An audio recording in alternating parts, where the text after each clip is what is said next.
What's up, alumni? I'm Brett Young. I work with the Reprieve program as part of Bradford Health Services.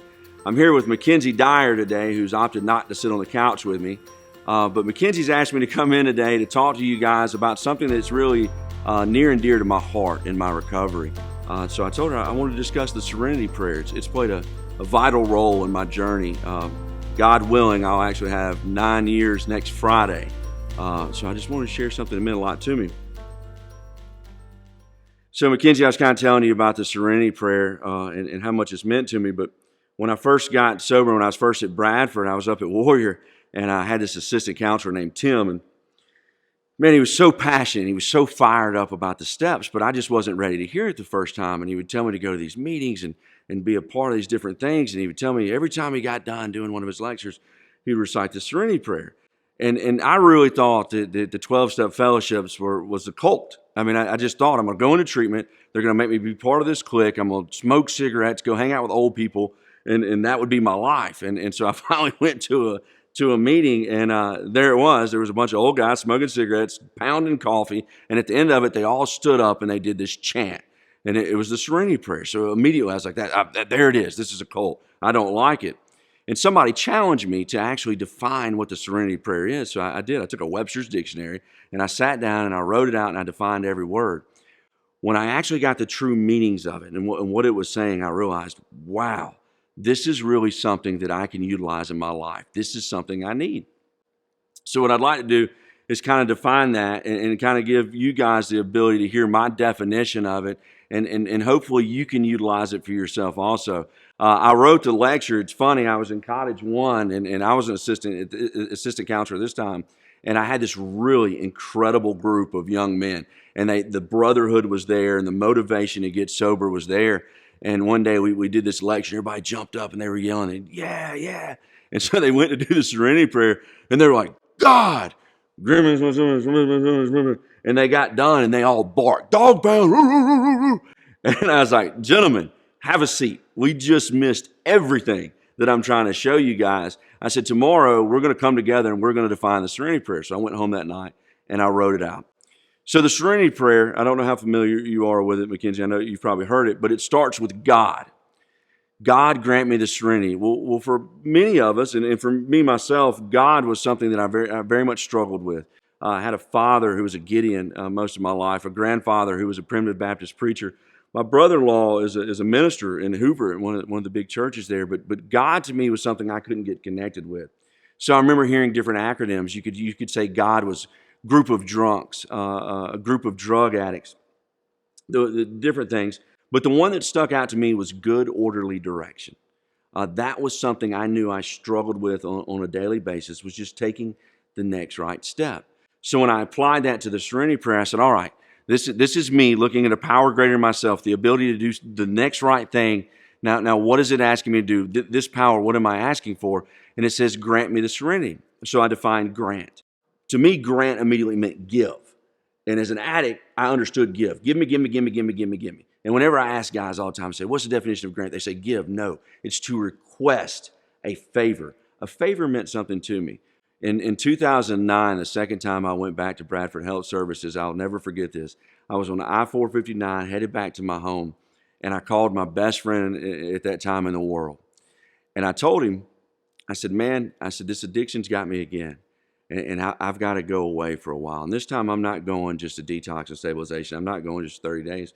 Buddy, I'm gonna go away for a year. And what I need from you is for you to be in my son's life, because he's not going to see me every day and his mother's going to do all that she can. But I need you to go and check on him and let him see that fatherly figure. That's a favor. And he told me he would, and I'll never forget. And I'll always owe him for that. Because as I was gone, he would go and he'd pick up my son, they'd get ice cream, they'd go out on the boat, they did different things. So now in this moment when I'm reading the Serenity Prayer, I realize I'm asking this power greater than myself to help me with a favor, help grant me a favor. But what's the favor? It's serenity. And so when I thought about serenity, I said, well, what does that mean for me in serenity? So I defined that, and it's basically the state of being calm, peaceful, quiet. It's tranquility. And so I looked at that into my addiction, and I realized there has been no tranquility. There's been no peace even in that moment when I called him and I asked him for that favor, the tears that were running down my face, I remember I couldn't even hardly speak because my throat was so swollen. I didn't know what peace was. And so I looked at it, and I looked at different words that were the opposite of serenity, and I found war. I found deafening. I found chaos. And I thought about, wow, this is a favor. I truly am asking God for something that is bigger than that I've been able to experience, and that's some peace. And so then I had to look at the next line. Why do I need this peace? And it was to accept the things that I cannot change. Well, so then I looked at some examples of when I didn't have serenity in my life, when I was in war, when I was in chaos, when the sounds of addiction were deafening in my life. And I took one example and I really dove into that one. And what it was is there was a time where I was traveling from Birmingham to Opelika, and I was working down there, which is ironic because now I work in Opelika. But I was traveling down there, and I was doing sales and finance for a marina down there. I was the finance manager. And I would stop in the morning. My father lived in Alexander City. And I would stop in the morning, and we would eat a biscuit together. And we were just talking one day, and he said, son, he said, let me ask you something. He said, you're a big boy. You've always been a big boy. He said, we live down here in the South and in Alabama, and it's hot. It's summertime. And he said, you're a good 240, 250 pounds, and every day you wear long sleeves. He said, why is it that you wear long sleeves? And I got real nervous, and I was like, it's the style, man. This is how we do it. I wear long sleeve shorts and flip-flops. That's how we get down. That's just, you're a little bit older, Pop. You wear V-necks, long socks, and tight shorts. I was like, that's not our style. And he's like, cool, I get it. He's like, I understand. I'm not cool. He said, but I want you to think about this. He said, this weekend, your wife and your son are coming down to the lake, and we're going to get out on the water, and we're going to get out in the pontoon boat. And at some point, we're going to say, man, it's too hot to keep riding in this boat. And we're going to stop, and we're going to take a swim. He said, I better not see your big butt swimming in long sleeves. And I was like, oh, yeah, no problem. Took a big bite of biscuit to buy me some time to think. And I was like, yeah, definitely won't happen, no problem. I said, all right, Pop, I got to get back in the car, head to work. I'll see you in a little bit. And I remember riding in my car, and I was in complete panic. I didn't know what to do. I didn't know how to get past this whole idea of what he was telling me is he was going to be looking at my arms, and I knew that my arms had track marks from being an IV drug addict, and I didn't know how I was going to hide this. So I was driving. I passed Tiger Town in Opelika. It's a shopping center, and I remember thinking, oh, Dick's Sporting Goods is over there. I'll just go in there and I'll buy me a wetsuit, and I'll just swim in that all weekend. And I realized I'd look like a can of busted biscuits, trying to swim around the lake. So I decided that was a bad idea. I got to the marina, and I walked around in the back, and I remember seeing the mechanics. They were working on a boat motor, and I was like, I could get some of that grease, and I could say I was helping out, and I could put that grease all over my arm, and I could cover it up and just say I couldn't remove the grease, it'll come off in a few days. And as I put some grease on it, it kind of amplified the track marks. And I said, that's not going to work. I saw some other guys that were working on a boat that was wrecked, and I said, oh, they're painting that. I could take some of that paint, and I could put it on and say I just got it on me, and I can't get it off.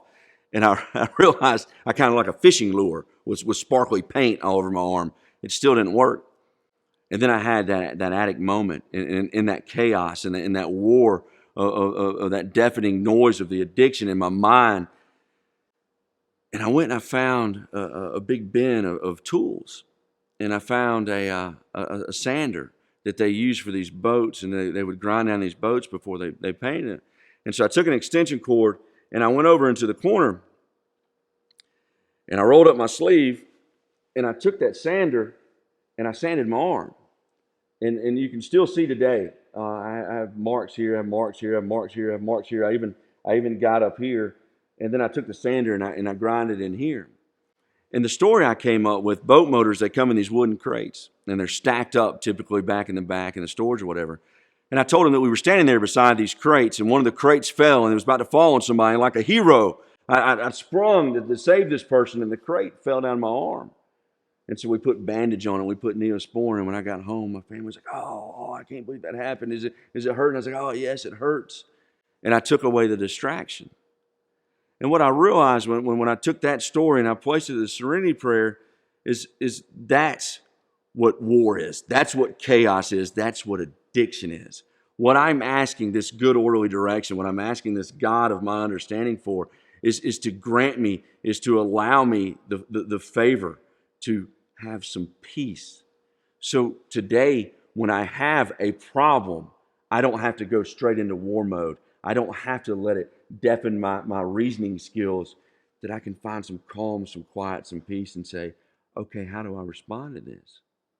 The rest of the Serenity Prayer is the action behind it. It's the tools that help me remember how to find the solution. And that's what I want to talk about next. When we come back in the next episode, now you know, you've seen the chaos, you've seen the war, you know the favor that we were requesting, sorry, I can't say the word, from that good orderly direction. And then we're going to dive into how the Serenity Prayer continues to work for us. So I look forward to seeing you guys next time. And thank you, Mackenzie, for letting me share that part of the Serenity Prayer in my life.